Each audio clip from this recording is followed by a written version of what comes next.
இருதய நோயாக இருக்கலாம்ங்கிறது மற்ற டாக்டர்கள் சந்தேகம்.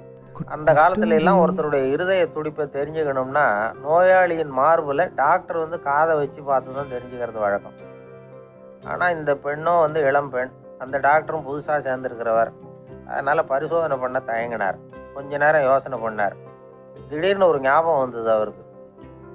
அதாவது அன்னைக்கு விடியற் காலையில் தோட்டத்தில் அப்படி வாக்கிங் போயிட்டு இருந்தப்போ சின்ன பசங்கள்லாம் ஒரு மரக்கட்டையை வச்சு விளையாடிக்கிட்டு இருந்தாங்களாம்.